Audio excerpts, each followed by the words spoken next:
Hi, and welcome to Power Play. I'm Mike Lecouteur. Tonight, should Canada Post be overhauled? A commission ordered to study the Canada Post labor dispute comes back with sweeping recommendations to overhaul the Crown Corporation and the union in just moments. Then, Trump's ambassador to Canada has a message for this country. So work with us on economic issues, work with us on the friendships and the relationships that we have on a personal basis around the world, and work with us on security issues. So he's calling for Canada to work with the U.S., but is Canada ready for that? Well, we're going to talk to the Canadian Chamber of Commerce President, Candice Liang. Then, Carney's big week after swearing in his cabinet and setting his first legislative priority. The Prime Minister heads to Rome for the Pope's inaugural Mass. Our front bench will rate his first week. First, though, Canada Post should end door-to-door letter mail delivery. That's the recommendation of a report from the Industrial Inquiry Commission. The report was ordered in December by then Labour Minister Steve McKinnon as he ordered an end to the labour dispute. The report is now public, and it suggests transformational change at the Crown Corporation. As I mentioned, it recommends ending daily door-to-door letter delivery for individuals, but it does recommend keeping it for businesses. It also suggests lifting the moratoriums on the closure of rural post offices and conversions to community mailboxes. The president and CEO of Canada Post, Doug Ettinger, released a statement that reads in part, "We welcome the report's recommendations and will work with our bargaining agents and our shareholder, the Government of Canada, to address our challenges and secure a sustainable path forward." The newly minted Jobs Minister, Patty Hajdu, also released a statement today saying the report highlights the main issues that are holding up getting to an agreement and offers a way forward. She added, "It's time for everyone to put aside their differences, focus on shared goals, and ensure a strong postal system now and into the future." We did ask both the minister and someone from the Crown Corporation to come on the program today, but both declined our invitation. We are happy, though, to have the Canadian Union of Postal Workers negotiator, Jim Gallant, with us. Thanks for being here once again. Thanks for having us on. So I guess the first question is your reaction to that report because of what it is saying and what it needs to do, especially that recommendation of ending door-to-door delivery service. Well, we're disappointed, but not surprised. There's no doubt that the government ordered this report, paid for this report, and likely had some expectations of the report. So we went to this commission, and it looks like what the report does is dismisses everything that the union said and the hundreds of submissions from municipalities, the public, Indigenous communities, and charities, because the report shows that all of those entities agreed with the union, but the report does not agree with the union. It agrees with the employer. And it disagrees on some of the key things that you guys were saying going into this, notably that the issues facing Canada Post are the result of mismanagement, or that the current financial situation, I'm quoting from it here, has been manufactured for tactical reasons. They say that that is completely false. What do you say to that? I say that during the commission, Canada Post provided no evidence of any of their problems. We were asked to cost things when Canada Post was not. And the Commission seems to have relied totally on Canada Post's financial reports, which are audited. There's no doubt of that. Mm-hmm. But if you go out and buy 10,000 vehicles, that passes the audit because you actually have 10,000 vehicles. The problem is you only needed 1,000 vehicles to run the business that year. And you bought 9,000 to make sure that your money is depleted. At that point, there's no money for Christmas gifts, right? Right. No, I take your point on that, but it's still sides with Canada Post in saying that that their financial situation is not something that they did essentially to manufacture to create this crisis, and that is something that your union has been saying from the get-go. They basically reject that argument out of hand. They do. The Commission rejects that submission of the union, but doesn't investigate Canada Post to do it. So do you think that this Commission was not thorough enough? This Commission wasn't thorough enough, and the union has been saying that from the beginning. A mandate review is what needs to be done when it comes to Canada Post. Mandate reviews have been done in the past, and it allows for public submissions by the union, and it allows for a more thorough investigation of what's going on and what the lay of the land is at that juncture. But reviews were specifically underlined in this report. They said that there have been a number of reviews. I think it was about 4 in the last 6 to 10 years. And they say another review is not necessary. We are at a tipping point here. Do you not take that point that another review isn't necessary because Canada Post is essentially at a fiscal cliff here? When you look back, it goes back to, in this report, it goes back to some reviews that were done by different boards, and we end up with facts that were in those reports that were wrong. Conference Board of Canada is one of the ones that did a report. Mm-hmm. Those numbers are not right. It's not that anybody lied, it's just that the numbers in the reports were wrong. So you end up with, you start with a report that was wrong and then you build on that report. That's not helpful to the situation. So we need to see what the real lay of the land is. And the report is exactly what we were told was going to be in the report before it started. We heard that these things were going to be in a report, things about part-time employees and things about weekend delivery. We heard that in January before the Commission started. I'm trying to understand, because I think Canadians will sit there and say that there's been a number of reports, and you continue to say that you're discounting those reports because they're not based on fact or not on the right numbers. But I think Canadians are looking at this and saying, but this is the same story that we've heard for years and years and years and years, and they continue to think, well, somebody's got to fix Canada Post, so how can you contend that so many reports are wrong? Well, it has been for years and years, and for years and years it was proven that they were wrong, because they said that we were going to be in $1 billion loss situation by the year 2000 or 2020. Mm-hmm. None of that came to fruition, and the pandemic pushed, and there was a pay equity complaint that was settled in 2020, and then COVID comes along, and every entity in the country hurt for those couple of years, and none of that's taken into account by the Commission. We don't see any of that reported, and those were hard years for every business, and Canada Post as a service, we were all at work every day. So, and people that were, older, somebody over 70 that was still working, they were home with pay. And those sorts of things hurt the corporation, there's no doubt, for years. So, but it wasn't taken into account by the Commission, and that's not the lay of the land today. What happened 3 years ago should be taken into account, no doubt. Mm-hmm. But we need to see a way forward, and that's what the union's trying to do.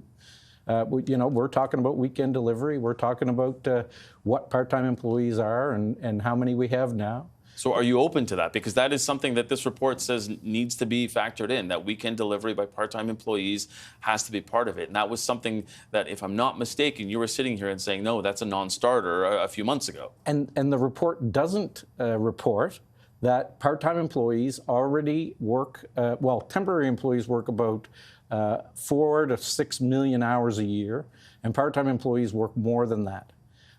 So the total employment is about 80% full-time, and there's 20% that are part-time and temporary employees. So they already have lots of flexibility.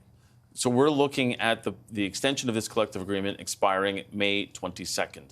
So next Thursday, a lot of Canadians are wondering what will happen. Will you go on strike? Will there be a lockout?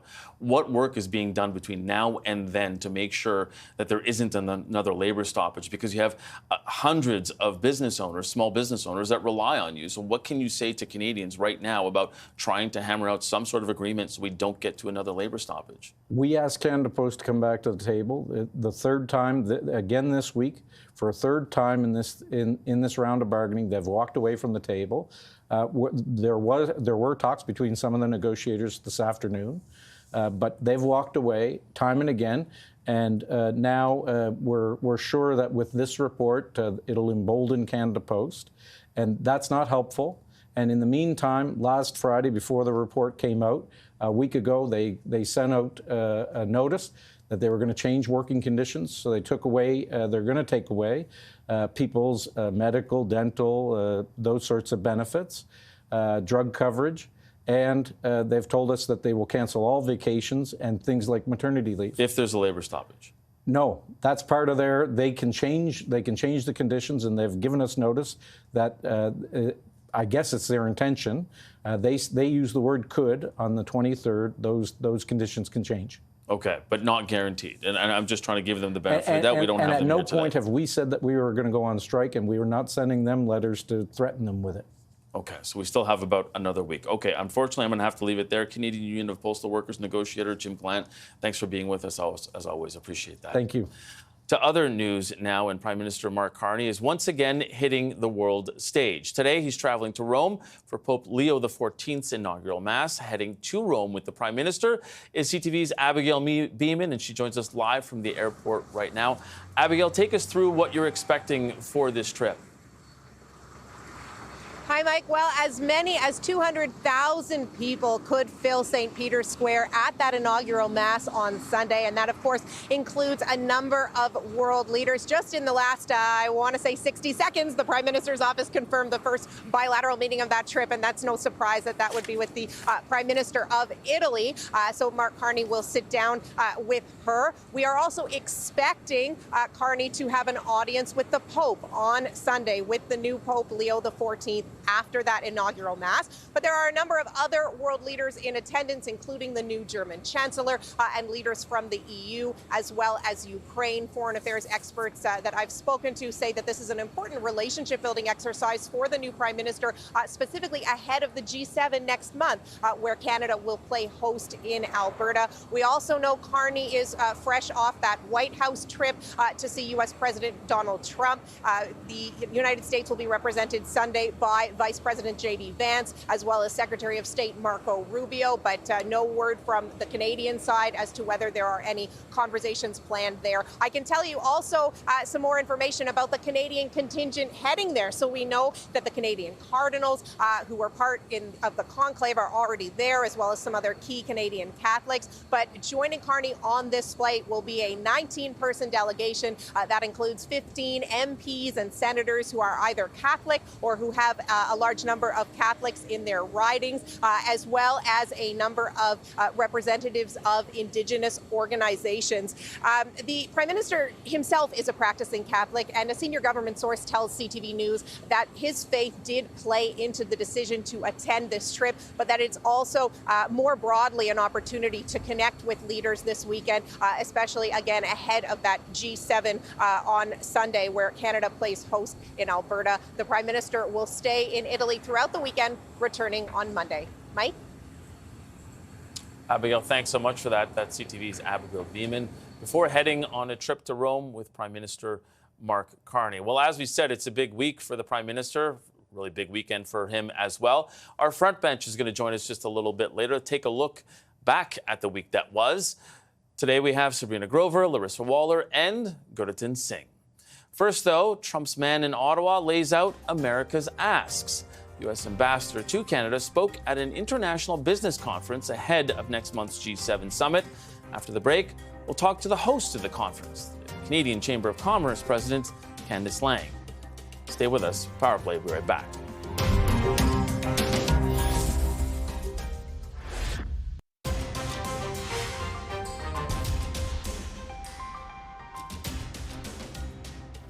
So work with us on economic issues, work with us on the friendships and the relationships that we have on a personal basis around the world, and work with us on security issues so that we can deliver for the people that own our countries, and we can rebuild the trust that they demand.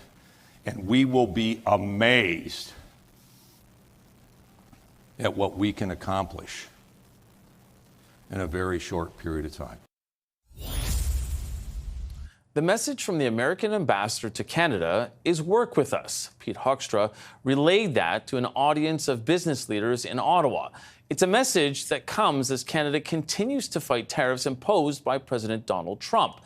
They've been so punishing that it's changed how provinces figure out their finances. Now, yesterday, Ontario's progressive Conservative government tabled a budget with a deficit that grew by $10 billion. Ontario and all of Canada are at a precipice, and we need to take serious steps to make sure we do not find ourselves anywhere near the bottom. These tariffs, imposed by the United States, have been a wake-up call for Canadians. Those tariffs have been front of mind for businesses and business leaders right across the globe, but especially here at home. They're also hanging over a global business summit being held here in Ottawa called the B7. It's a meeting that is supposed to set goals for priorities ahead of the G7 summit next month in Alberta. Joining me now is the host of the summit and the president and CEO of the Canadian Chamber of Commerce, Candice Lang. Thanks so much for being here. I appreciate it. Thanks for having me. So, at the press conference today, you were talking about how everybody should be focusing on multilateralism and that would be the best possible outcome for businesses. That's not where U.S. President Donald Trump is going. How do you square that circle on that call that you're making versus what we're seeing from the U.S. president? Well, this is where I think the words that Ambassador Hoekstra shared with us today are helpful, and it's trying to make sense of the situation we're in, and squaring it is not easy, because as we've just gone through in the past few months, all these ups and downs and on again, off again tariffs, now to sit today and have this message from the ambassador, work with us. Yeah. We want to do business with you. We heard the same message from our guest, Nikki Haley, today. The U.S. wants to do business with you. So how do we make sense of that? We had a broader theme as we concluded our discussions today in the B7 summit, which was about listening and really understanding what's going on, mostly for people across the world. But I think that's important to do also with our trading partner in the U.S. And there is one way to square this, in that the appeal and the necessary, this is what we concluded from the B7 summit, urgency for unity in the G7. Mm-hmm. And if we take that step back and don't make the G7 discussions, we can't have tariffs. Everybody knows tariffs are damaging, and the B7 group, we were clear. We want a moratorium on tariffs, absolutely. But that doesn't mean that's in defense of any version of a status quo. Mm-hmm. And that we don't actually take very seriously engaging in the conversations that need to happen to address some of the irritants and challenges that we know make our current global economy and trading system less than perfect. But how do you keep a unified G7 and B7 when you consider, and I'll use this sort of horror flick analogy, that the call is coming from inside the House. The problem is with one of the members of the G7. How do you keep everybody on the same page, especially when you have somebody like Jerry Butts, the former principal secretary to Prime Minister Justin Trudeau, saying that this is not about working with others or saying, let's get creative, as Nikki Haley said, but he said it's actually more about survival right now. He did use the word survival. We talked about that today. But there's a regrouping, if you will, that's possible around our shared interests as the G7. And as it started, 50 years ago around crisis and the economics around that, we're really with that level of urgency in a similar space. And so when you look at our communique, which was the culminating piece of work that we've been at for months as a group of business leaders across the G7 countries and the EU. We have this strategic blueprint now to tackle not only a path forward for global trade, but key intersections that are shared interests across the G7 when we're looking at the future for AI and the digital transformation, and a future of energy that is tackling the trilemma or quadlemma of security, affordability, reliability, and sustainability. So all of that is in the context of there is geoeconomic confrontation now because we haven't solved for some of what's not perfect in that global economic order. So that includes dispute resolutions, but it includes real threats when we have actors working globally with non-market practices that have unfair advantages. And so we have to have the courage to tackle those. So the business community has now come together and put down in our communique that blueprint and a set of recommendations that we feed now into those G7 discussions, which hopefully gives them a strong start. Because at the core of the G7 this year undoubtedly has to be this reordering of the global economy. Right. Trade is at the center of that. And what's at the center of trade? Businesses. Right. So we are hoping that our blueprint, as we've written it, has this consensus across this business group of 7.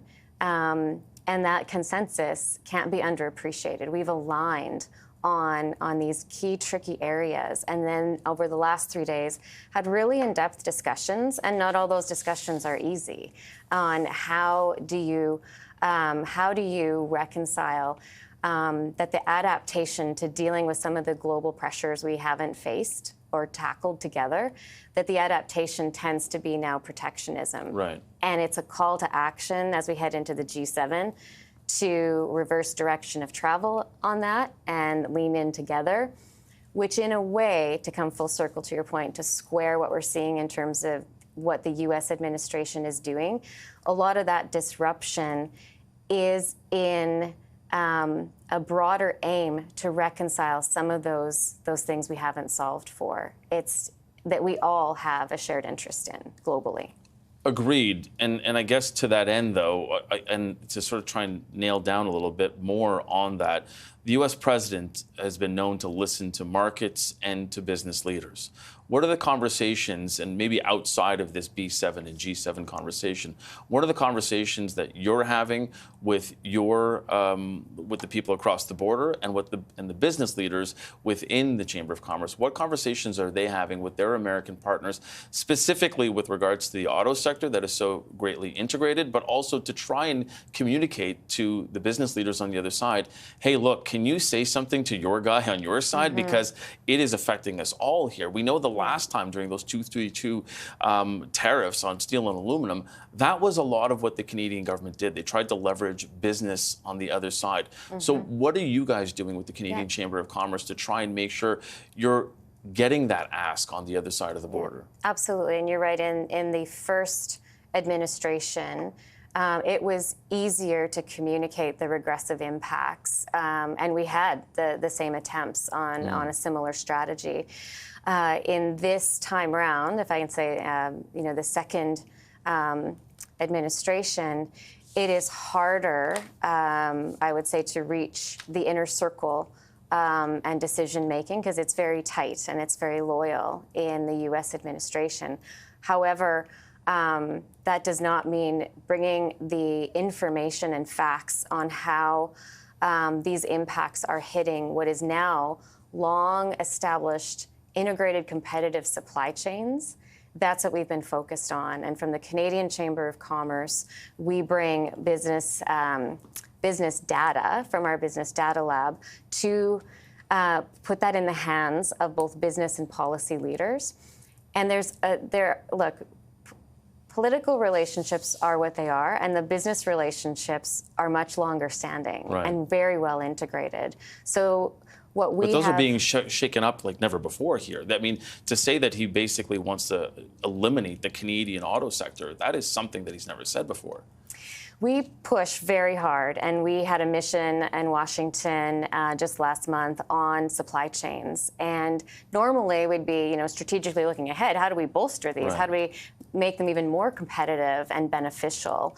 And this time the discussion was, I think we need to do better education on how our supply chains at this level of integration are serving both economies. So I was asked a question the other day, is it possible to unwind this and split it apart.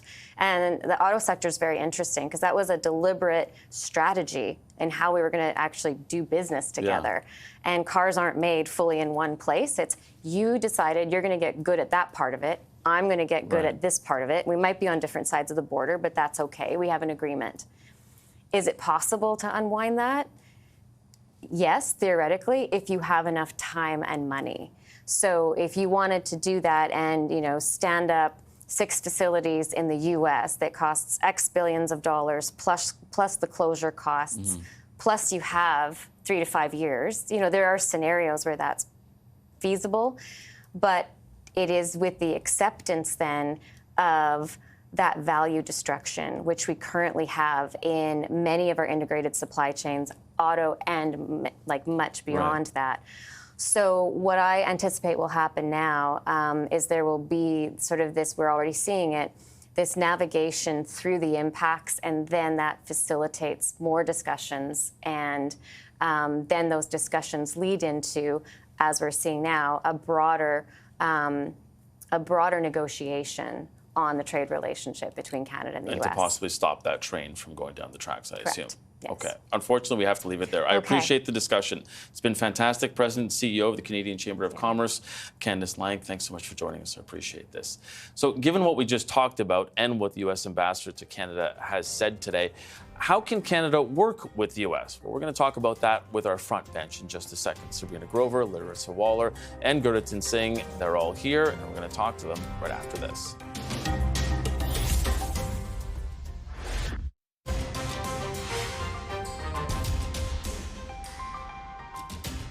The relationship with the U.S. has changed. I've been clear about that for months. It has bigger ramifications than just the U.S. The way the global economy is working is changing. We need to change. Working with President Trump, working with his team as possible, sovereign nation to sovereign nation. Work with us on economic issues, work with us on the friendships and the relationships that we have on a personal basis around the world, and work with us on security issues. So that we can deliver for the people that own our countries. We started there with Prime Minister Mark Carney speaking earlier this week exclusively with CTV News on his working relationship with U.S. President Donald Trump. Also today, we had the American ambassador to Canada, Pete Hoekstra, and he was in Ottawa suggesting room for collaboration. That's the messaging. But how likely is it that it'll play out in political practice? Well, let's bring in our front bench. Sabrina Grover was a federal Liberal candidate in the 2021 election. She's now senior advisor at Spark Advocacy and North Star Public Affairs. Larissa Waller is the founder of Henley Strategies. She is the former head of communications for Ontario's Conservative Premier Doug Ford, and former Ontario NDP MPP Gurdatin Singh. He is now the vice president at Crestview Strategy. He's also the brother of former federal NDP leader Jagmeet Singh. Welcome to Friday, all. Thanks so much for being here. Sabrina, I want to talk to you first about the sort of incongruity here of messages. When we hear what's coming from U.S. President Donald Trump and what he wants on tariffs, and then you have the U.S. ambassador to Canada saying, hey, work with us, and even Nikki Haley, the former U.S. ambassador to the UN, saying, don't worry, this too shall pass. What do you think that politicians on this side of the border are thinking, and how should they approach this now?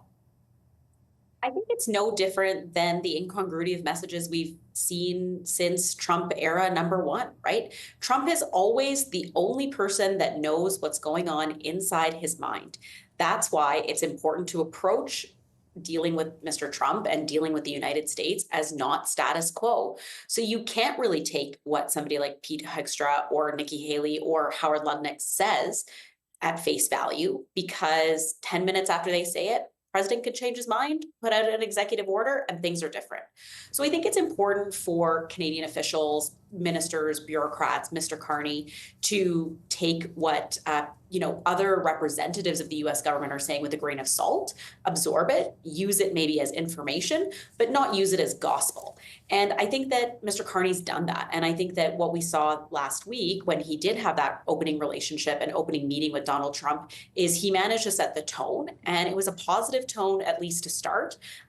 I think Pete Hegstra also said in a Politico interview that it sounds like Donald Trump might like Mark Carney because he's a business guy and it seems like he can do a business deal. And so I think that that's really the important, message that we need to take when we deal with the United States now. It's almost like, do the vibes align with Donald Trump in that moment of time when you're negotiating? And if the vibes align, you might get what you want. Yeah, you keep saying, do the vibes align? And I'm worried about a vibe session and that happening again. But let's not go there, Larissa. What do you think about how Canadian politicians should be going with this? It almost feels like it's a keep calm, carry on, see what the message is from day to day, but try and trust the process almost. That's my brother's favorite saying, trust the process.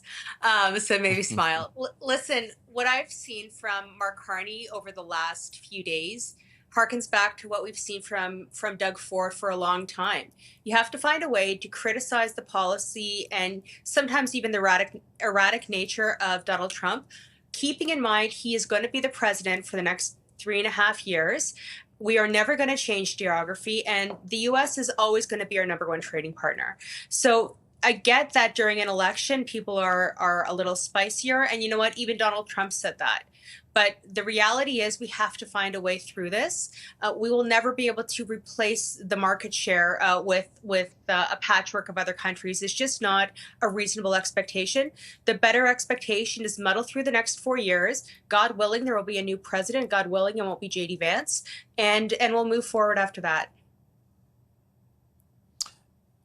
Goodington, what do you think about how the government needs to sort of plot out the next couple of months and even heading into the G7? I mean, when we were talking to Candace Lang there, the chair of the Canadian Chamber of Commerce, they were essentially trying to say that, look, we have to try and keep this on the rails as we go forward, even though, as I had said, the call is basically coming from inside the House. I would say it's a lesson in continually hoping for the best, but preparing for the worst. Given the erratic nature of Trump, we know that his policy can change at any moment. He thinks that his erratic nature, the chaos he brings forward, is actually a positive factor in his negotiation. So it's something that he really leans into. So as the prime minister or as the Liberal government needs to really look at this situation and say, this is something that is, it seems like right now there's a positive step that's coming forward. There's been a positive development in the relationship between Canada and America. We're seeing a step back away from the 51st state language and all this kind of language around taking away our sovereignty. But that could come back, given however the machinations and thought processes of Trump are. So I would say continually we need to make sure that we are doing as best as we can. The Prime Minister should do as best he can to maintain that strong relationship with the U.S., given our proximity, given to how close our markets are already intertwined. But I think the fact that the way he started off when he first became prime minister, that trip to the UK, to France, looking to Europe, digging into his own credentials as someone with deep connections in the UK and Europe, I think that's smart. We need to diversify and be ready that if Trump decides to try to turn off those taps again or continue and escalate the trade war that he's already engaged with, that we have other measures to look for. I mean, I take your point, Goodington, but Sabrina, the fact is, as Larissa said, you're not going to change geography. You can't change overnight the fact that we are their biggest customer, even though Mark Carney has said he wants all internal trade barriers gone by July 1st. And he's also talked about, these big nation-building projects. Well, I mean, I think everybody understands that doesn't happen within 2, 3, even 4 years of a Trump presidency. So is there anything that this government can do in the interim or really in the near term to try and protect itself against the trade war as we're going forward, even as we're going into that first minister's meeting at the beginning of June? So I do think what Grattan mentioned about Canada opening up those outside of the United States trade like alliances or trade routes is really important. And I think that that's something that Mark Carney has a particular strength in. And I think that that is a near-term interim solution, right? To at least start exploring them and thinking about how to quickly accelerate some of those deals. I'd also say, you know, if I was Canada and I was some of the department officials, I would watch closely in what happens in the United States going forward. There's a lot of things where Donald Trump is making outward changes, but he's making a lot of changes inside. And that's going to cause a lot of instability. When you think about the changes he's made in health, when you think about the changes he's made on different regulations, things are going to potentially start to fall apart in the United States. And I think that's an important signal to see, like, when things start to fall apart in the United States, how does he react and where does he shift blame? Where does he then start to, pull at strings to get wins back? So I think that's an important signal that Canadian officials have to keep watching on. It's only been, just over 100 days since the president's been elected, and you haven't seen the impacts necessarily on the American people of what's happened. But I think those impacts are coming, with the exception of the multiple stock crashes that I think were hugely detrimental to the United States. But as those things start to change and as domestic issues start to arise, that's when I think that Canada and Canadians have to be aware of, like, where is he now going to start to try and make wins, and do those come back in trying to bully Canada again. Larissa, you've got the last 30 seconds in this subject, but do you think that sits well with Canadians? Because you have to think that politicians will look at this on this side of the border and say, well, do I wait for that type of a thing to happen south of the border, or do I be more proactive? I think we have to lean into the relationships and the things that we know are true and stable today, knowing that they can change tomorrow. But as long as there's people like Ambassador Huckstra, like their Trade Representative Greer, who are adults in the room, who understand the value of the relationship with Canada and who nurture those relationships, I think we have a path forward, but knowing that things can change on a dime. Okay, we're going to take a quick commercial break. Thanks for being brief there, Larissa.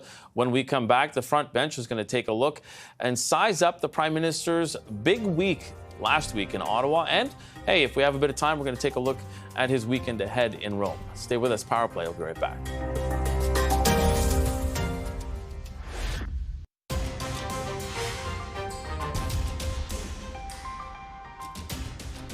I mean, there were so many differences. As I say, half of the cabinet's different.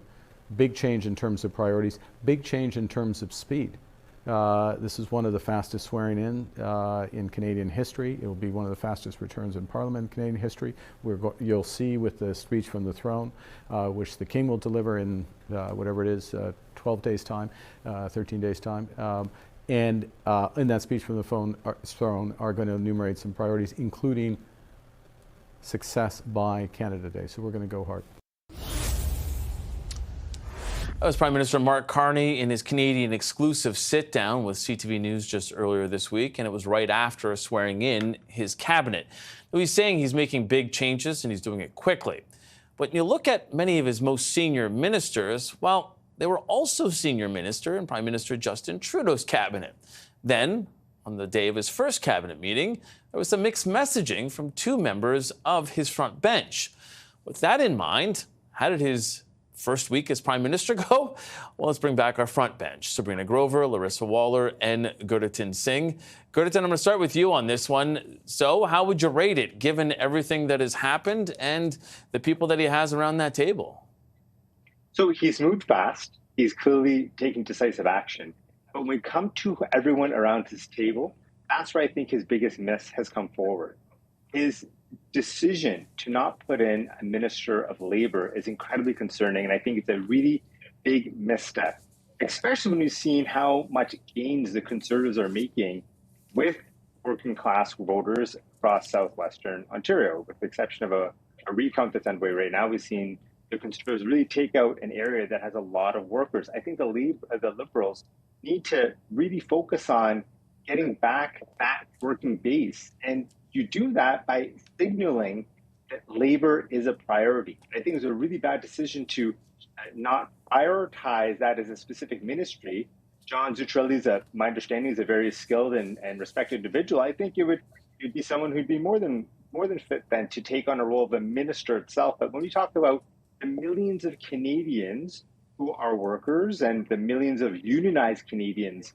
30% of Canadians' workforce are still unionized. The institutions of the CLC and other unions across this country, it's really important that we have that Ministry of Labor, and I think it is a big misstep to not fulfill that role. Before I go to everyone else, Gerritsen, I just wanted to ask, though, because there is a Minister of Jobs, that's Patty Hajdu. Why do you see that as different from Labor? Well, let's look at what labor leaders have. The labor leaders, in response to this designation of a Minister of Jobs, have said that this role, this title of labor means something else. It is the labor movement that has fought for so many advancements across our nation, our country. It's the labor movement that has fought for our 40-hour work week, for weekends, for paid sick days, for so much more. The labor ministry has existed for more than 100 years in Canada. Having a Minister of Labor represents something to those unions, to those workers. It's beyond just jobs. It's saying that those workers who uphold our society are respected. Those unions that employ and protect workers are recognized and respected in our society. So I think having that role of a Minister of Labor communicates. Okay, Larissa, I wanted to ask you, when you consider what we had also seen around Cabinet and in the corridors outside of Cabinet, and how there were some mixed messaging there, what do you think is behind that? Do you think that they need to have a tighter grip on it? Or, you know, when you consider the fact that oftentimes you will trust these people to be able to say what they want to say, and I'm thinking of, Stephen Guilbeault weighing in on pipelines, even though that's not his file anymore. And there's some of these things. Do you think that this is just some of the growing pains of a new government? These aren't new people. These aren't neophytes. These aren't people who don't know how to bridge out of a question into something they want to talk about. For so many years, the Liberal government has said one thing to one group of people and another thing to another group of people. I think it was glaring today, but I don't think for a hot minute that PMO didn't know exactly what Steve Guilbeault would say should he be asked that question anywhere he is. So anytime he's around national press, they're going to ask him. PMO knows what he's going to say, and frankly, I think they're okay with it. They like this idea where you say one thing to one group of people, another thing to another. But I have to mention the most glaring thing that happened this week is that we learned that there is no federal budget. And for a government that ran on, themes of stability, predictability, reliability, I'm Mark Carney, financial savior for all. To say that he's not going to put forward a budget is ludicrous. I cannot believe he doesn't understand the value of sharing what your fiscal plan is going to be and the value of having the voice of the people vote on it, right? Like, if you just won this big election, put it down on paper, pass it through the House. The idea that we're going to rise in June so we can't sit, let me think of who could extend that sitting calendar. Oh, it's the Liberal Party. It's Mark Carney. He can make them sit. He's not bound by any sort of law that says that they have to rise. He's making this very deliberate decision. I think it's bad for Canadian business, bad for democracy, and bad for Canada. Sabrina, do you think that that was one of the bigger issues of the week as well for him, and trying to sell the fact that they aren't going to have a budget, and getting François-Philippe Champagne out to try and really make sure that Canadians understand where they're going with it? So I think not having a budget and not having a fiscal plan or projection are two different things. And I don't think that there's any reason why we maybe shouldn't expect Mr. Champagne and Mark Carney to put forward a fiscal projection, at least before we get to a fall economic statement later in the year. I think, when you think about the last fall economic statement and the number of global trade uncertainties and things that have disrupted or been disrupted since December 2024, there are very different circumstances that we're dealing with today. And I think that you don't want a budget that's rushed, and you don't want a budget that hasn't had the proper time to negotiate with the provinces as well and figure out what they're looking for. And I think it's appropriate that this government take some time to figure out what those next steps look like in light of what has happened with the United States. I also think that since Mark Carney's election, since April 28th, things have also shifted with the United States. And it's tough to even say what March 9th looked like when he was first come in as leader, and how things are different today, on May 16th. So I do think that there are going to be some things that need to be worked out with both, ministers across the regions now, as well as FBT leaders. And I think that that's going to contribute overall to a fiscal projection and then likely to a fall economic statement later in the session.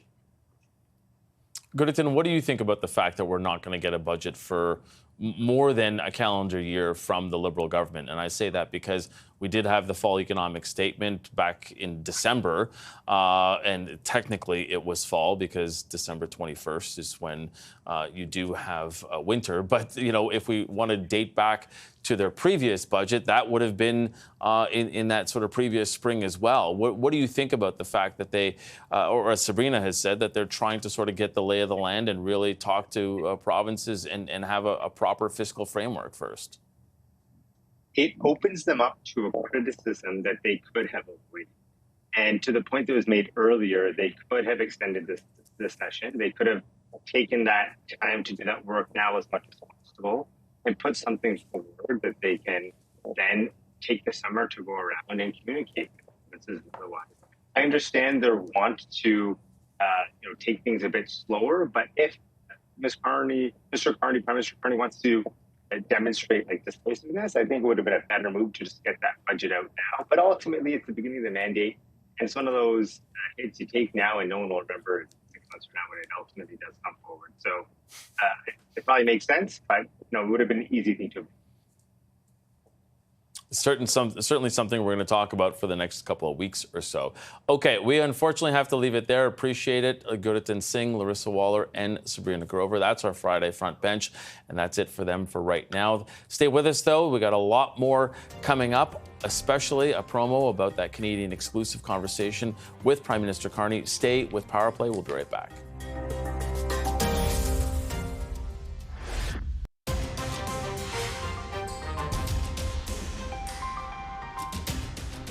When you called Donald Trump transformative, did you mean transformative in a good or bad way?